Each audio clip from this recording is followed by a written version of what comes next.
있다라고 하는 제목으로 같이 말씀 나누도록 하겠습니다. 지금 우리는 이 대강절 기간을 보내고 있고요. 예수님의 육신의 어머니인 마리아가 자기 태에 잉태된 것이 지금 그냥 생명이 아니라 하나님이시구나라고 하는 걸 깨닫게 된 다음에 이것에 대한 감사와 감격을 담아가지고 하나님께 예배드리는 그 과정에서 부르는 찬양의 내용을 함께 살펴보고 있습니다. 어둠 가운데 빛으로 오신 예수님이 내 안에 있다라고 하는 걸 깨달은 여인이 하나님을 향해 부르는 찬양이고요. 이 찬양은 너무나 중요한 찬양이기 때문에 이 찬양의 가사를 하나하나 곱씹으면서 한번 이 찬양이 담고 있는 생명에 관하여, 진리에 관하여 살펴보고 있습니다. 지난주에 저희가 살펴봤던 내용은요, 아들이 이 땅에 오신 이 성육신의 사건이 하나님이 어떤 분이신지, 아버지가 어떤 분이신지를 보여준다라고 하는 말씀을 드렸습니다. 그러니까 이 성육신이라고 하는 아들에게 일어난 이 사건이 실제 보내신 하나님의 성품을 반영한다라고 하는 것이었죠. 그리고 그 하나님의 성품은 역전의 하나님, 역설의 하나님이시다라고 밝혔습니다.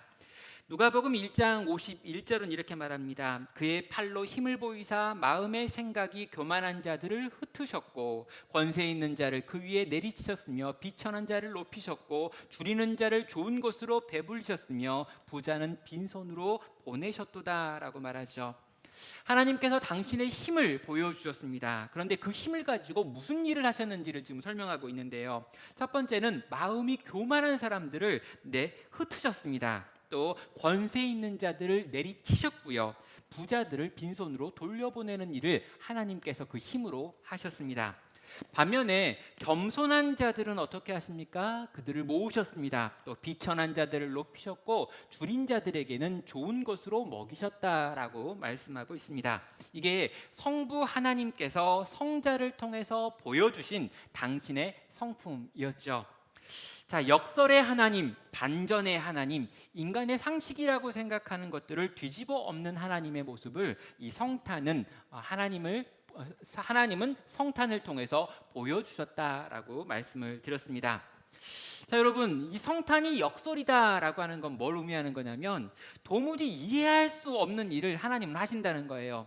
보통 우리가 생각하기에 힘 있는 자, 똑똑한 자, 부자인 자가 더 높아지는 게 당연하다고 생각하고 그 반대인 자가 낮아지는 게 당연하다고 생각합니다. 그런데 하나님은 이 두 가지를 뒤집어 엎고 있죠. 동일하게요, 인간이 신을 위하여 헌신하는 것은 당연합니다. 그런데 신이 인간을 위하여 희생한다라고 하는 건 당연하지 않은 일이죠. 그런데 이 성육신은 그 당연하지 않은 일, 이해할 수 없고 납득되지 않는 그 일이 일어난 사건이고 하나님은 바로 그 일을 행하시는 분이다라는 걸 보여준다는 것입니다. 자, 우리는요, 이 이야기가 얼마나 이상한 이야기인지를 잘 모릅니다. 하나님이 인간을 위하여 죽으시기 위하여 이 땅에 왔다, 이 말을 들을 때 우리는 별 충격이 없어요. 근데 여러분, 조금만 바꿔가지고 한번 예를 들어보겠습니다. 제가 만약 길을 가다가 길에서 길냥이를 봤는데 길냥이가 너무 불쌍해요.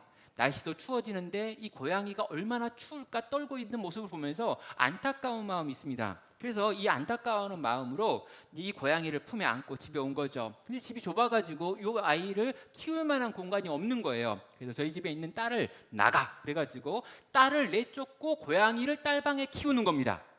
여러분, 어때요? 이 느낌. 여러분, 지금 하나님이 하나님의 독생자 그 외아들을 인간을 위하여 내어주셔서 죽이신다라고 하는 사건은요, 고양이와 내 딸을 바꾸는 사건보다 더 심각한 사건이라는 거죠. 도무지 이해할 수 없는 일입니다. 여러분, 고양이 1000마리를 갖다 주고 10,000마리를 갖다 준다 해도 제 딸과 바꿀 마음이 없는 게 당연하죠. 대부분 우리는요, 다 고개를 그렇게 끄덕일 것입니다. 그런데 하나님께서는 그 반대 일을 하고 있다는 거죠. 하나님의 아들, 죄 없는 당신의 아들이며 당신 자신인 그 독생자 외아들을 우리를 위하여, 이 죄인인 우리를 위하여, 하나님을 기쁘시게 할 만한 그 어떤 일도 못하는 우리들을 위하여 내어주시는 사건, 그리고 그걸 보여주고 증명하는 사건이 성탄의 하나님께서 우리를 위하여 행하신 역설의 사건인 것입니다. 사랑하는 성도 여러분, 그래서요, 우리는 이 성탄의 사건을 보면서 기뻐하고 감격하고 감사하고 감탄하는 것이 마땅하다는 거죠. 성도 여러분, 마리아가요, 이 찬양을 시작하면서 하고 있는 46절, 47절을 보면 마리아가 이 노래를 왜 불렀는지에 대해서 보게 됩니다. 마리아가 이르되 내 영혼이 주를 찬양하며 내 마음이 하나님 내 구주를 기뻐하였음은이라고 말합니다. 내 영혼이 주를 찬양할 수밖에 없고 내 마음이 주를 기뻐할 수밖에 없다는 거죠. 이 거대한 역사를 내가 경험하고 있기 때문입니다. 하나님이 그 존귀한 당신의 아들을 이 비천한 우리를 위하여 내어주시는 사건이 지금 내 몸 안에서 일어나고 있다는 걸 알기 때문에 그는 기뻐하고 감격하고 감탄하고, 그래서 이 노래를 만들어 하나님을 예배할 수밖에 없는 것, 이게 마리아의 상태였던 것이죠. 성도 여러분, 이 상태가요, 이 놀라운 이야기를 끝까지 알고 있는 우리들의 상태이기도 해야 합니다. 성도 여러분, 기뻐하고 찬양하기 어려운 여러 가지 이유들이 있는 연말을 보내고 있습니다. 여러분 어떻습니까? 내년은 올해보다 더 나아질까요? 여러 가지로 애쓰고 수고하면서 지난 2년여의 시간을 보내왔는데 여러분, 더 힘들고 더 어려운 내년 초가 또 시작되고 있는 것 같은 느낌을 받습니다. 여러분, 예전에는요 우리 주변에 확진자 잘 안 나왔어요. 근데 요즘 곳곳에서 확진자가 나올 뿐만 아니라 우리 교회 성도들의 자녀를 통해 가지고 한 가정이 확진되어진 일들이 이제는 아주 특별한 일이 아니라 종종 일어나는 일이 돼가지고 그 이야기를 듣고 우리가 함께 기도하는 일들을 하고 있습니다. 정말 힘들구나, 어렵구나, 참 연말이 참 답답하고 막막하구나라는 생각이 들고요. 또 다른 영역에서 다양한 부분에서 이 코로나 2년을 지나가면서 단지 이 질병뿐만 아니라 질병 외 다른 문제로 고통하고 어려움을 당하는 일들도 우리 성도님들 가운데 많고, 저희 가정들 가운데, 저희 개인에게, 또 우리가 갖고 있는 회사나 학교에서 일어나는 일들인 것 같습니다. 자, 여러분, 이렇게 막막하고 답답한 연말이면 우리는 성탄을 기뻐하지 않아도 되는 걸까요? 여러분, 그렇지 않습니다. 그러나 그럼에도 불구하고, 이런 상황임에도 불구하고 이 성탄이라고 하는 사건이 하나님께서 우리를 위하여 당신의 가장 소중한 걸 내어주시기까지 한 날이기 때문에, 우린 이 날 자체가 가지고 있는 의미 때문에, 이 날 자체가 가지고 있는 역설 때문에 이 날을 기뻐하고 감사하고 감탄하며 찬양하는 것이 옳다는 것입니다. 그분께 마땅히 드려야 될 반응으로 나아갈 수 있는 우리 모든 성도 되시기를 주님의 이름으로 축원합니다. 자, 이제 오늘 말씀에 좀 들어가 가지고요, 오늘 이 54절과 55절을 보면은 이 성탄이 주는 메시지들을 좀 이렇게 읽어볼 수 있습니다. 가장 큰 두 가지 메시지가 있는데요, 하나는 이 성탄이 하나님께서 우리에게 하셨던 모든 약속이 반드시 성취되어진다라고 하는 증거라고 하는 관점이고요, 또 하나의 메시지는 이제 이 성탄으로 말미암아 하나님의 약속이 모든 사람들에게 유효한 것이 되었다라고 하는 부분입니다. 그리고 한 가지 더 할 수 있다면 마지막에 남아있는 모든 약속들도 하나님이 그렇게 성취하실 것인다에 대한 증거이다라고 하는 것, 이 세 가지 정도를 한번 살펴보도록 하겠습니다. 54절을 보면요, 그 종 이스라엘을 도우사 긍휼히 여기시고 기억하시되라고 하는 말을 하고 있습니다. 자, 여러분, 성탄과 관련해 가지고요, 우리가 성탄이 기쁘지 않은 가장 큰 이유 중에 하나는 죄가 뭐고 죄에 따른 결과가 사망이다라고 하는 게 잘 모르기 때문에, 이게 어떤 건지를 잘 모르기 때문에 성탄이 그렇게 즐겁지 않을 수 있습니다. 여러분, 성탄을요 뭔가 그냥 좋은 날, 즐거운 날이라고 생각을 하거나, 아니면 성탄은 그냥 내가 선한 일을 하는 날 정도로 생각을 하시면요, 우리는 상황과 여건 때문에 성탄을 기뻐하지 못하는 일이 발생할 수 있습니다. 그런데요, 이 성탄이 우리 모든 인간이 가지고 있는 가장 심각한 문제인 죄의 문제가 해결되어지는 날이다라고 생각하면요, 우리는 이 성탄을 그 모든 상황과 무관하게 기뻐하고 즐거워할 수 있습니다. 성탄이 주는 첫 번째 메시지는요, 하나님께서 인간의 죄의 문제를 해결하기 위해서 여러 가지 약속들을 하셨는데 그 약속이 반드시 이루어진다라고 하는 걸 보여준 하나님의 증거가 바로 이 성탄이다라고 하는 것입니다. 자, 하나님께서요 인간에게 여러 가지 약속들을 하셨습니다. 특별히 에덴 동산에서요, 인간이 지금 처음에 죄가 없는 상태에 있었던 인간에게 선악을 알게 하는 나무의 열매에 대해 이야기하셨고요, 인간은 선악을 알게 하는 나무 열매를 다 먹어버립니다. 여기서 여러분 이 나무의 열매가 그냥 과수원에 있는 열매 하나인데 그걸 따먹었다고 왜 그러냐 이런 이야기 하시면 안 돼요. 여러분 이 나무의 열매를 먹는다라고 하는 건요, 더 이상 내가 하나님의 통제를 받지 않겠습니다. 내 인생의 주인은 하나님이 아니라 이제 내가 내 인생의 주인 할게요. 나는 이제 내 맘대로 살 겁니다 라고 하는 독립선언이었고 쿠데타였습니다. 여러분 이 일을 결정하고 이렇게 한다라고 하는 것, 이걸 보여준 게 선악과를 따먹는 거였죠. 그럼 그 결과 어떻게 됩니까? 인간은 정령 죽을 수밖에 없는 존재, 죄인이 되게 되죠.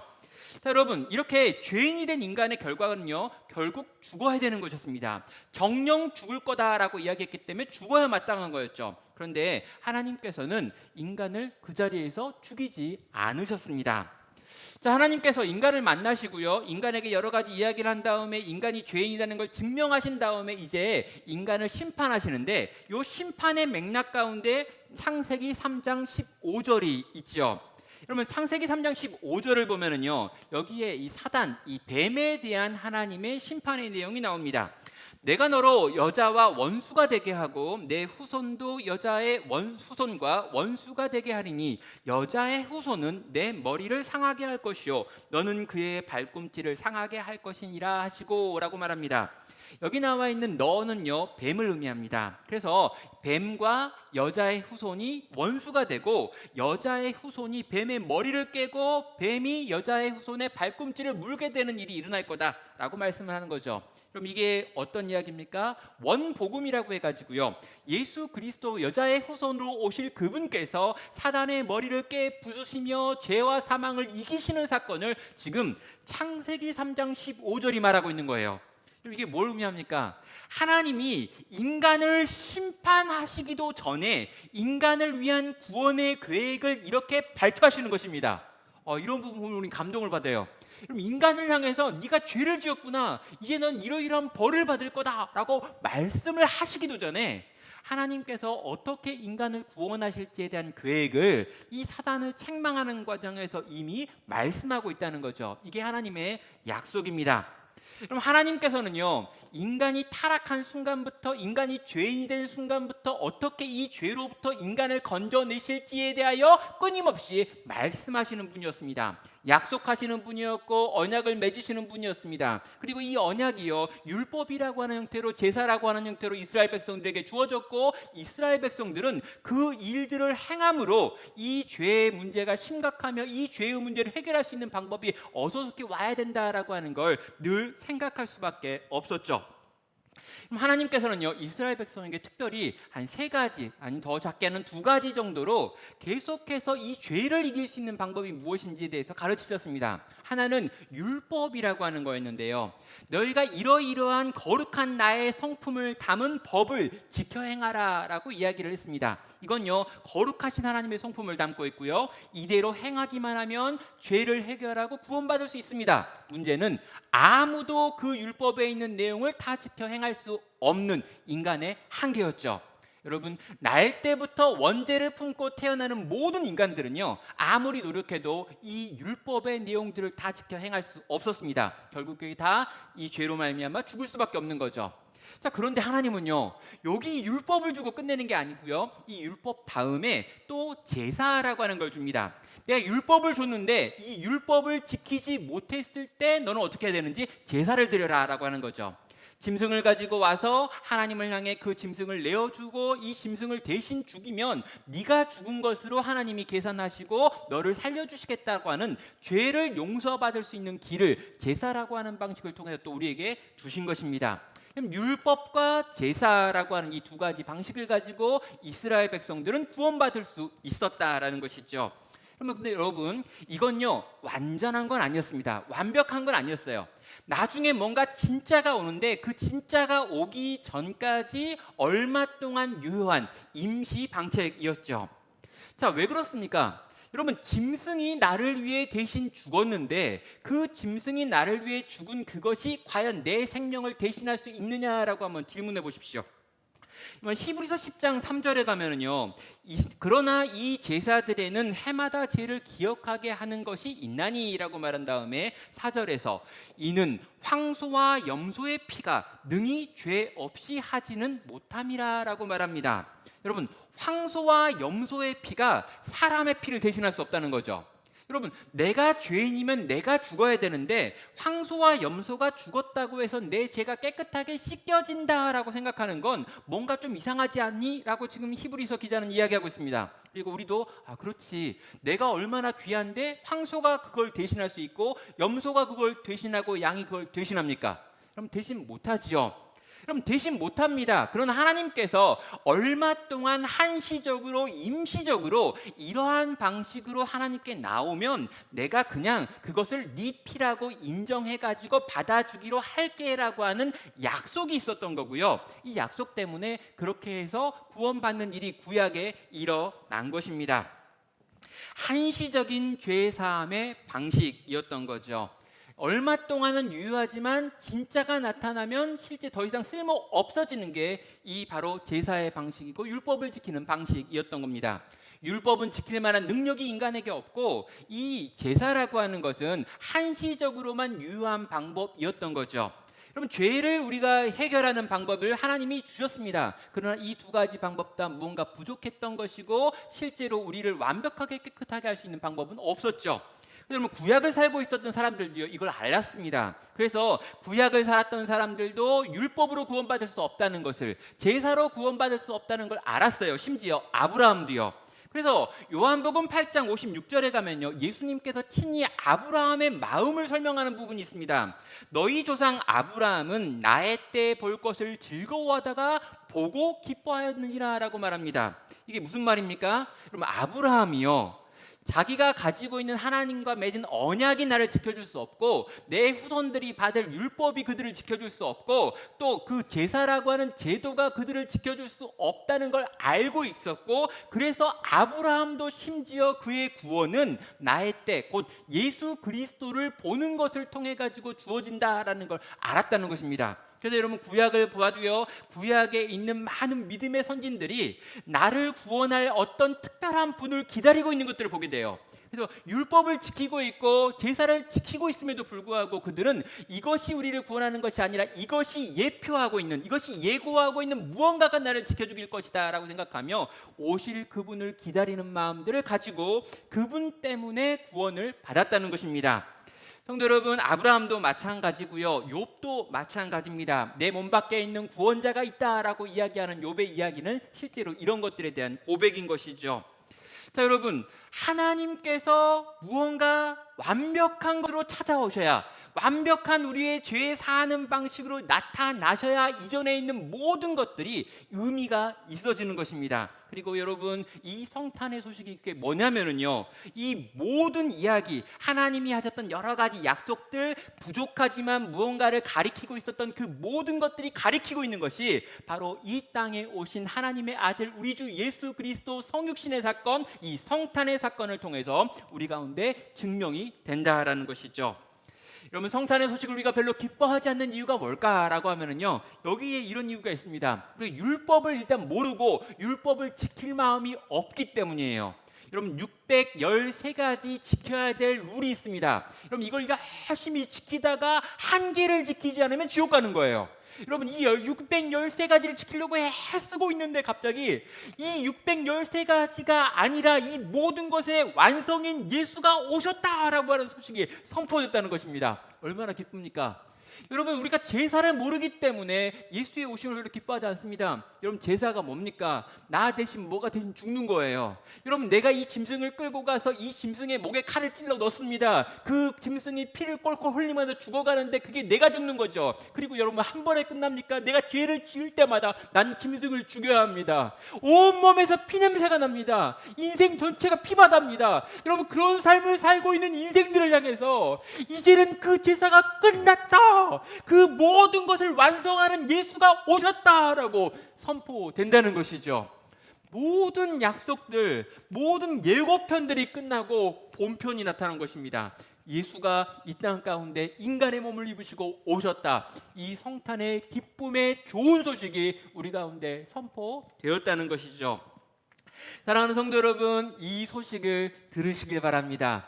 이 소식을 듣고 이 소식에 마땅한 반응을 보이시길 바랍니다. 하나님이 너무 오랫동안 너무 열심히 준비하신 이 성탄을 여러분 진짜 전심으로 바라보시면서 이 성탄이 우리에게 주는, 이 성탄이 내게 주는 의미들을 생각하고 기억하시며 마리아가 불렀던 이 찬양으로 하나님께 나아갈 수 있는 우리 모든 성도 되시기를 주의 이름으로 축원합니다. 그럼 두 번째로요, 이 성탄의 소식이 우리에게 큰 기쁨의 소식이 되는 이유는요, 이게 바로 온 민족에게 주신 소식이고 우리가 이 소식을 지금 들었다라고 하는 이 부분입니다. 자, 여러분, 1장 55절을 보면은요, 우리 조상에게 말씀하신 것 같이 아브라함과 및 그 자손에게 영원히 하시리로다 하니라라는 말이 나와 있습니다. 여러분, 우리가 그냥 읽어서는요 무슨 말인지 잘 모르겠다라고 느껴지는 부분인데요, 제일 어려운 부분이 여러분 마리아가 우리 조상에게라고 하는 표현을 쓰고 있어요. 우리 조상 누굴까요? 마리아의 조상 누구죠? 예, 이스라엘 백성들입니다. 그런데로 마리아의 조상은 우리 조상 이스라엘인데요, 뒤에 보면 아브라함과 및 그 자손에게라고 하는 말이 나와 있습니다. 여러분, 아브라함의, 그러니까 이 마리아의 조상들이면 아브라함과 및 그 자손이라고 하는 이스라엘과 동일한 거잖아요. 그럼 둘 다 동일한 걸 이야기하는 것처럼 보입니다. 그런데 보면요, 말씀하신 것과 같이 아브라함과 및 그 자손에게 영원히 하시리로다라고 말합니다. 뭐냐고요? 앞에 있는 우리 조상과 뒤에 있는 아브라함 및 그 자손이 다르다는 거죠. 그럼 앞에 있는 우리 조상은요 이스라엘 백성들을 의미합니다. 뒤에 있는 아브라함과 및 그 자손들은요 믿음의 후손들을 의미한다는 거죠. 이건 혈통적으로 아브라함의 후손들을 의미한다면 여기는요 영적인 아브라함의 후손들이라고 불려지는 모든 믿는 사람들로 이 내용이 확장되고 있는 것입니다. 여러분, 성탄의 기쁨의 좋은 소식은요 이스라엘 백성들만 소유할 만한 이야기가 아니더라는 거죠.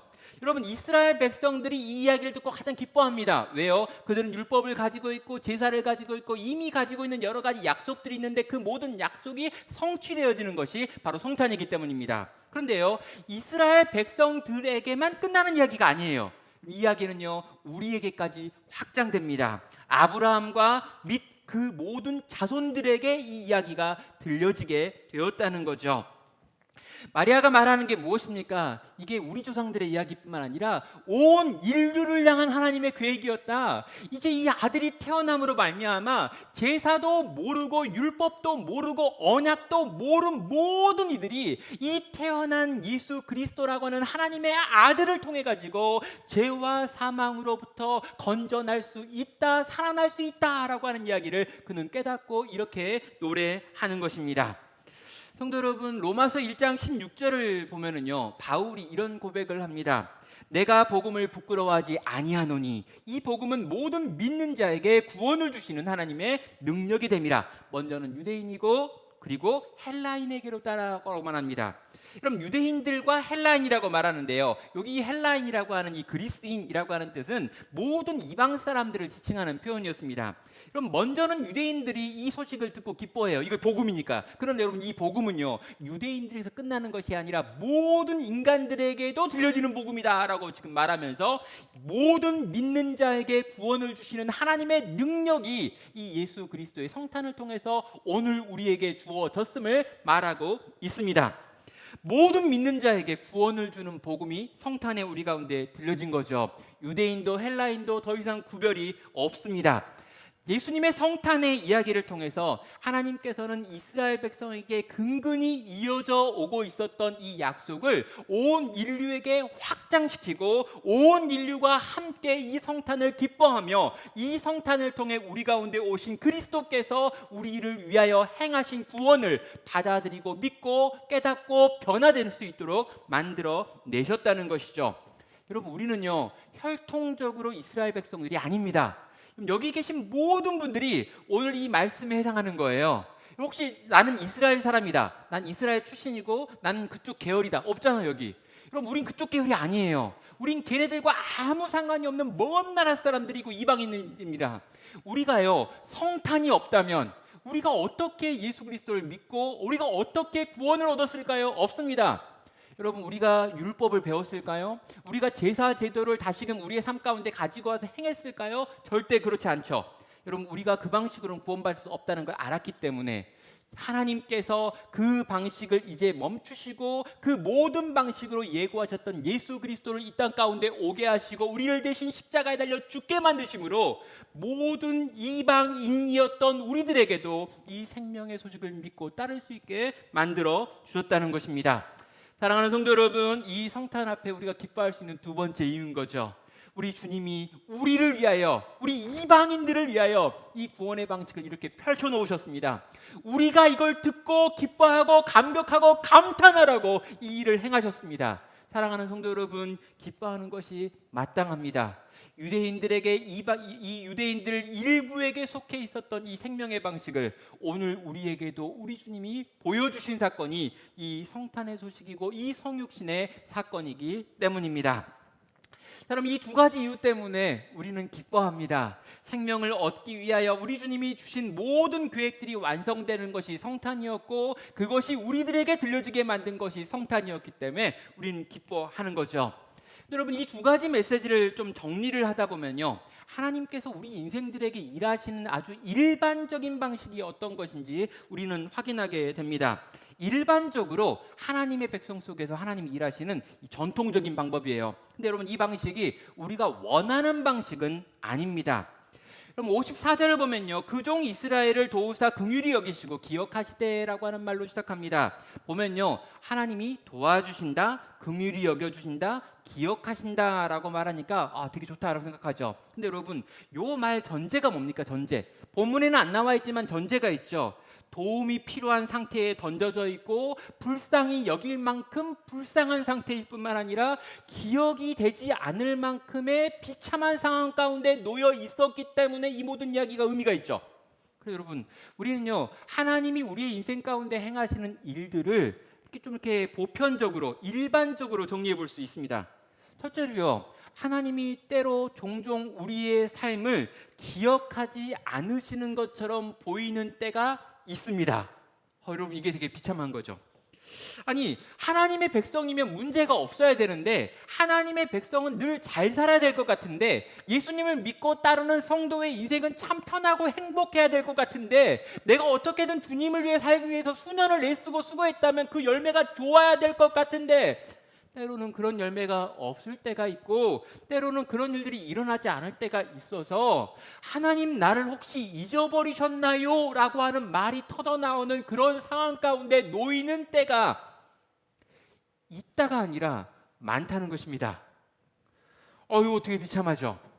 그럼 이스라엘 백성들이 늘 갖고 있던 고민이 그거예요. 아니, 우리는 언약도 있고 율법도 있고 말씀도 있고 선지자도 있고 이 언약을 지키기 위해 애쓰고 수고하기도 했고 제사 제도도 있는데 왜 이렇게 우리의 인생은 불쌍한가?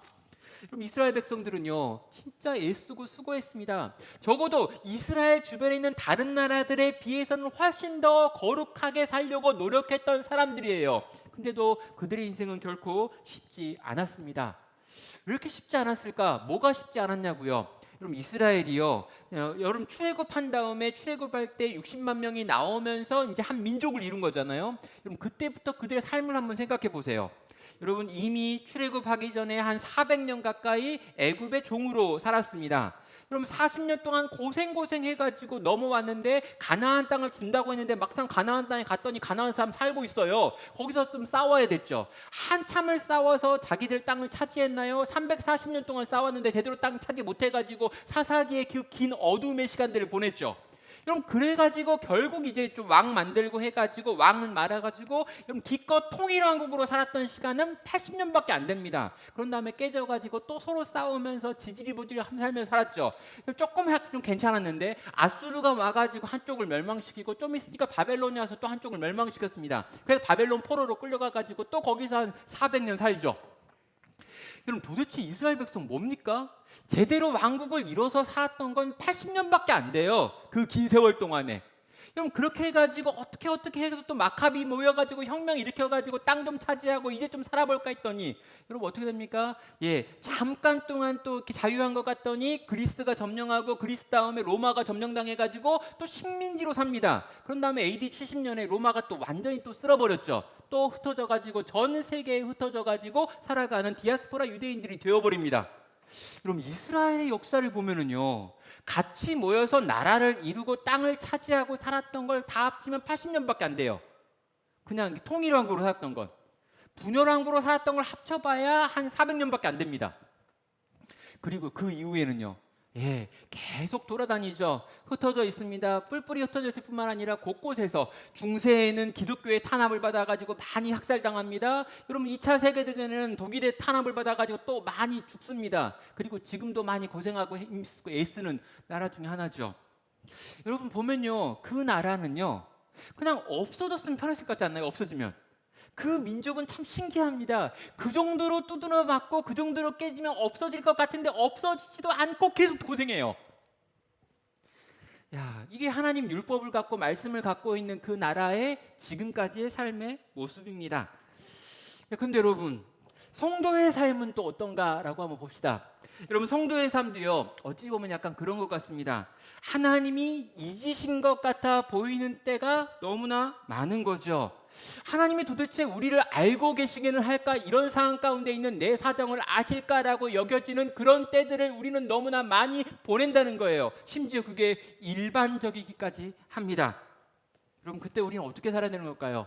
하나님이 도대체 날 기억하시나? 지금 내가 애쓰고 수고하고 여기까지 왔는데 내가 이렇게 애쓰고 있다는 거 주님 아시나라는 생각 들 때 우리는 어떻게 되는 걸까요? 여러분, 마리아는 이렇게 노래합니다. 하나님은 기억하십니다라고요. 여러분, 하나님은 당신의 약속을 기억하고 있다. 하나님 당신께서는 절대로 그 약속을 잊어버리는 경우가 없다. 뭔가 뜻과 계획이 있기 때문에 잠깐 이 상태로 내어버려 두는 것 같으나 당신은 약속을 기억하시는 분이고 결코 잊지 않으시는 분이기 때문에 언젠가 그 약속을 행하실 것이다 라고 지금 마리아는 고백하고 있는 겁니다. 여러분, 성탄이 우리에게 보여준 게 이겁니다.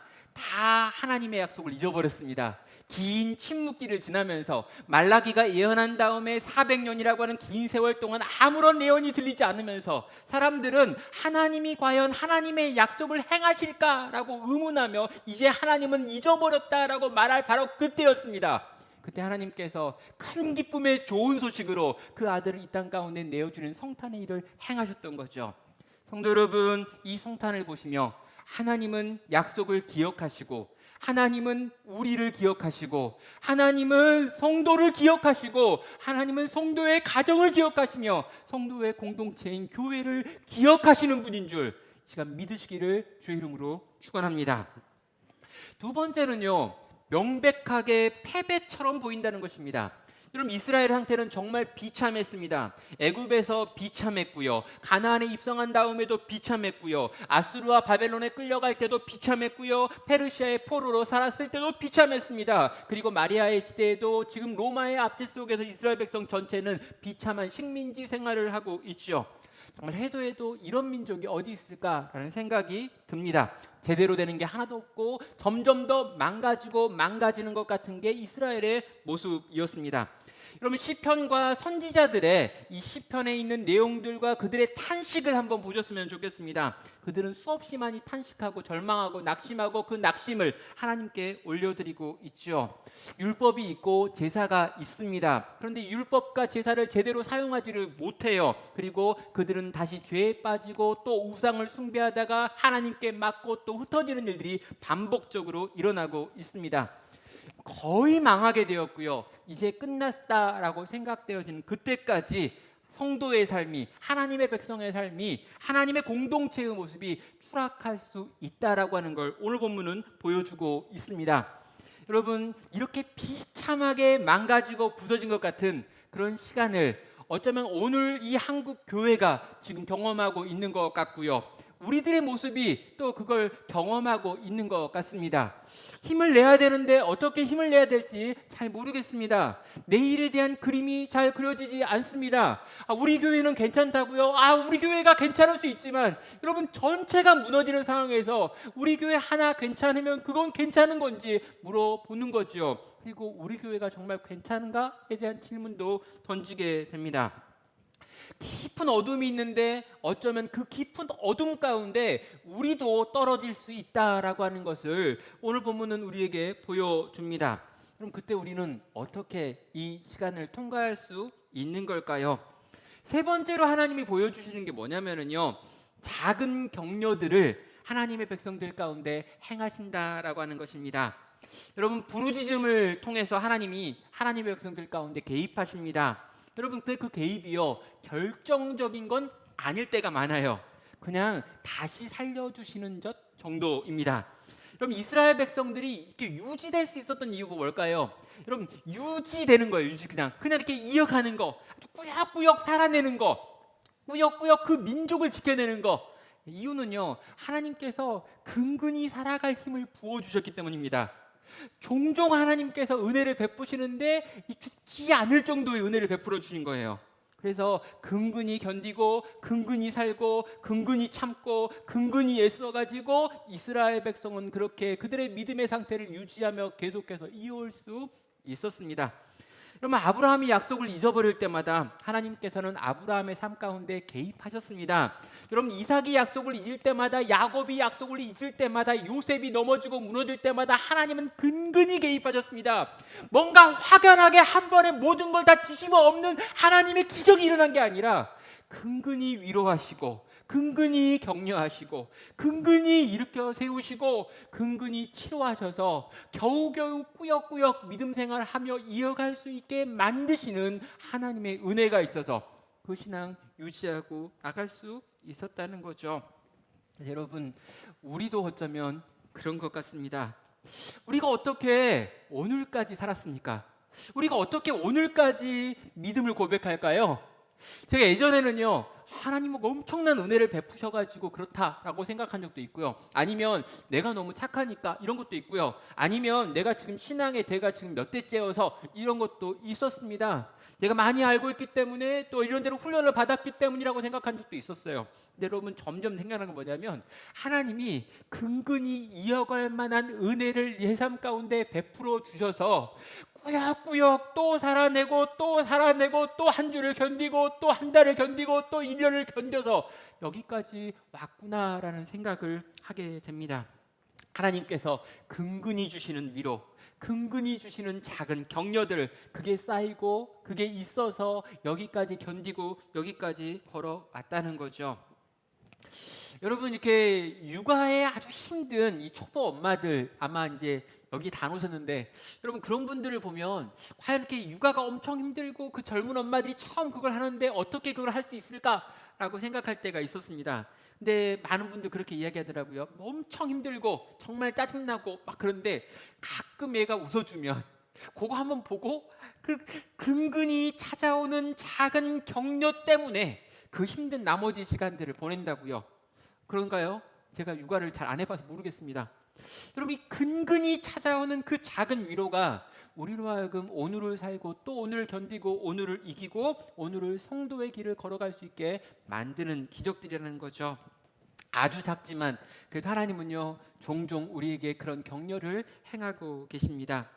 하나님께서 그렇게 우리 삶 가운데 일하고 계십니다. 그리고 그 격려 때문에 또 힘을 내는 거죠. 사랑하는 성도 여러분, 여러 가지 힘들고 어려운 일들이 많으시다면 한번 생각해 보십시오. 지금까지 살아온 것도 다 그 은혜가 있어서입니다. 지금까지 또 그때 그 어려움의 상황 가운데 그거 견디고 넘어온 것도요, 그때 그 상황 가운데 그거 간신히 넘어가게 만드시는 하나님의 그 근근히 임하시는 작은 격려가 거기 있었기 때문일 거예요. 그리고 여러분, 전 또 약속드릴 수 있습니다. 만약 여러분 또 힘들고 어려운 일이 있고 지금 또 힘들고 어렵다면 그 힘들고 어려운 중에 그 근근히 찾아오는 작은 하나님의 격려가 있기를 바랍니다. 그것에 힘을 얻기 바랍니다. 거기 그곳에 힘을 내서 그걸 붙들고 다시 일어나서 또 힘을 내 한 걸음을 내드릴 수 있는 귀하고 복된 성도 되시기를 주의 이름으로 축원합니다. 마지막이요. 여러분, 그런데요, 하나님이 그렇게 근근히 찾아오는 은혜만 베푸시는 분이냐라고 하면요, 이 성탄을 통해 우리가 확인하게 되는 게 뭐냐면은 하나님께서 정하신 때가 되면, 하나님께서 그 계획하신 시간이 되면 하나님께서 이 모든 걸 뒤집어 엎으시는 위대한 일을 결국에 행하신다라는 것입니다. 이게 성탄입니다. 그 큰 어두움 가운데 이제 더 이상 아무도 소망하지 않을 그때, 더 이상 아무도 하나님을 기대하지 못하게 될 만큼 어두웠던 바로 그때 큰 기쁨의 좋은 소식이 들렸습니다.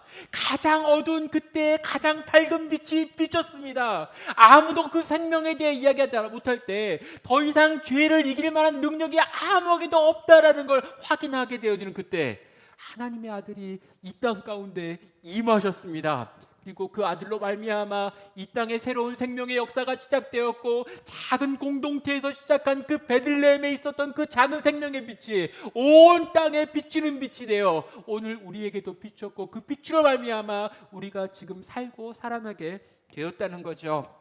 사랑하는 성도 여러분, 이 성탄이 우리에게 주는 기쁨과 감격이 오늘 여기 나와 있는 이 모든 어려움에서 우리를 건지는 기쁨과 감격의 소식이 되는 이유가 바로 이것입니다.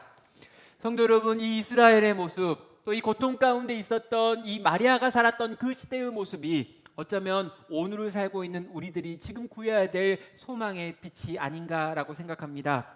성도 여러분, 여러 가지로 상황이 어렵습니다. 힘듭니다. 근근히 사랑할 만한 주의 은혜도 우리에게 필요합니다. 그러나 하나님, 이 모든 걸 뒤집어 엎는 빛으로 역사해 주십시오.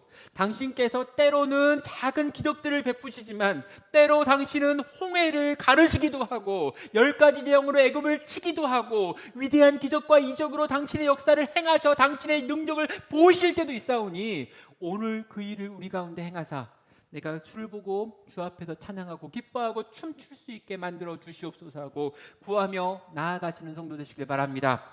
소망을 품기 바랍니다. 주가 행하실 일들을 기대하기 바랍니다. 주님이 만드실 위대한 역사를 꿈꾸시길 바랍니다. 그 소망을 가지고 오늘 우리에게 주어져 있는 또 하루를 그렇게 믿음으로 살아낼 수 있는 복된 성도 되시기를 주의 이름으로 축원합니다. 성도 여러분, 이 모든 일을요 우리는 어떻게 행할 수 있습니까? 54절을 보면요, 그 종 이스라엘을 도우사 긍휼히 여기시고 기억하시되라고 말하고 있습니다. 우리 하나님 기억하신다는 거예요. 성도 여러분, 절대로 잊어버리면 안 되는 진리가 여기에 있습니다. 우리는 하나님을 잊어버려도 하나님은 우리를 잊어버리지 않습니다. 이전에 한번 이야기했던 것 같습니다. 우리 나이 많으신 권사님들과 모여가지고 잠깐 이야기하는데 그 권사님 중에 어떤 분이 내가 정말 걱정하고 근심하는 게 있는데 내가 노망에 들어서 내가 치매에 걸려서 주님을 모른다고 하면 어떡합니까? 이런 이야기를 하시는 거예요. 제가 그 권사님께 이렇게 말씀을 드렸습니다. 권사님은 노망이 들어서 예수님을 못 알아봐도 예수님은 권사님을 알아볼 거니까 걱정하지 말라고요. 사랑하는 여러분, 우리는 주님을 잊어버려도 주님은 우리를 기억하실 것입니다. 주님이 우리의 사정을 아십니다. 우리의 상황을 아십니다. 그분은 우리를 기억하고 계십니다. 우리가 어렸을 때부터 기도했던 그 모든 내용들을 그분은 기억하고 계시고, 우리가 어려움 가운데 어떻게 믿음으로 사는지 기억하고 계시고, 우리가 어떻게 믿음으로 발걸음을 한 걸음 한 걸음 옮겼는지 기억하고 계시고, 그 모든 걸 기억하고 계시는 분이시기에 그분이 그분의 때 그분의 방식으로 그분의 구원을 행하실 것입니다. 그분을 믿고 신뢰함으로 오늘 또 믿음으로 발걸음을 옮기시는 귀하고 복된 성도 되시기를 주의 이름으로 축원합니다. 마지막으로요, 성탄이 우리에게 주는 세 번째 메시지는 뭐냐면요, 남겨져 있는 모든 약속들도 반드시 성취된다라는 것을 보여주고 있습니다. 여러분, 성탄은요 하나님께서 우리에게 주신 최고의 선물입니다.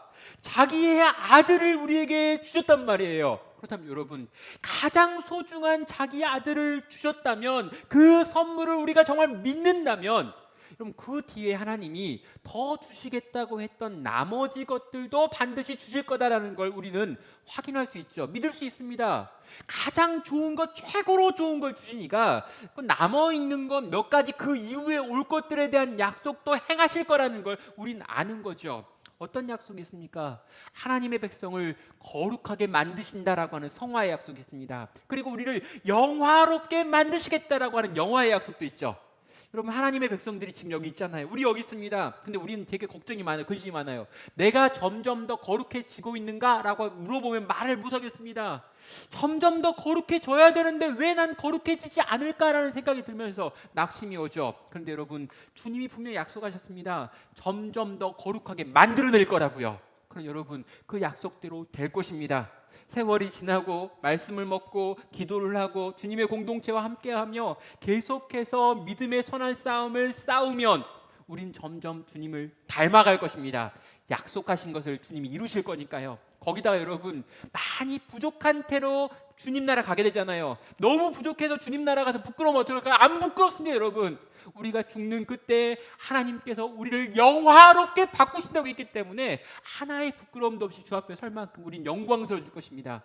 주님이 주신 약속이고 그 약속은 반드시 성취될 것입니다. 또 여러분, 우리는 걱정이 많습니다. 뭐에 대한 걱정일까요? 이 땅의 교회에 대한 걱정이고 하나님 나라 백성에 대한 걱정입니다. 이 땅의 교회가 다 없어지는 건 아닐까요? 성도가 이 땅에서 없어져 버리는 건 아닐까요? 이 땅의 교회가 다 사라지고 없어지고 공터가 되고 유럽에 있는 다른 교회들이 그런 것처럼 많은 교회들이 그냥 그 공간 다른 곳에 내어주는 그런 일들이 일어나는 거 아닐까요? 라는 걱정을 하죠. 예, 여러분, 걱정하지 않으셔도 됩니다. 왜요? 하나님께서 하나님 당신의 백성을 친히 보호하시겠다고 약속하셨기 때문입니다. 아들까지 내어주셨던 그분이 주님의 몸된 교회를 지키겠다고 약속하셨기 때문에 우린 그 약속을 믿어야 되는 거죠.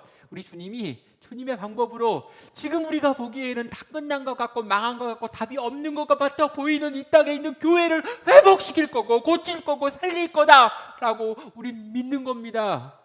주님이 다시 아들을 내어주실 만큼 위대한 사랑을 우리에게 베푸셨다면, 약속을 성취하셨다면 주님의 교회를 지키겠다고 하는 그 약속도 지키실 거다. 주님의 교회를 영광스럽게 변화시킬 거라는 그분의 약속도 반드시 지킬 거다라고 하는 걸 우리는 믿음으로 받아들일 수 있는 것입니다. 사랑하는 성도 여러분, 우리는 이 성탄 앞에서 이렇게 고백하는 거죠. 아멘, 주 예수여, 그렇게 될 줄로 믿습니다 라고 말할 수 있는 것입니다. 사랑하는 성도 여러분, 오늘 말씀 마무리는요, 우리 한 찬양을 좀 같이 하는 것으로 마무리하려고 하는데요, 여러분, 이 찬양의 가사로 함께 하나님께 나아가려고 합니다. 찬송가 407장 찬양인데요, 구주와 함께 나 죽었으니 라고 하는 제목의 찬양입니다. 여기 2절과 3절을 보면 이런 가사가 있어요. 마음속에 시험을 받을 때와 무거운 근심이 있을 때에 주께서 그때도 같이 하사 언제나 나를 도와주시네. 뼈아픈 눈물을 흘릴 때와 쓰라린 마음으로 탄식할 때 주께서 그때도 같이 하사 언제나 나를 생각하실. 내 몸의 약함을 아시는 주, 못 고칠 질병이 아주 없네. 괴로운 날이나 기쁠 때나 언제나 나와 함께 계시네. 이 시간 이 찬양의 가사로 우리와 함께 하시겠다라고, 나는 널 기억하고 있다라고 이야기하시는 그 주님께 함께 고백하며 나아가겠습니다. 2절부터 4절 함께 고백하겠습니다.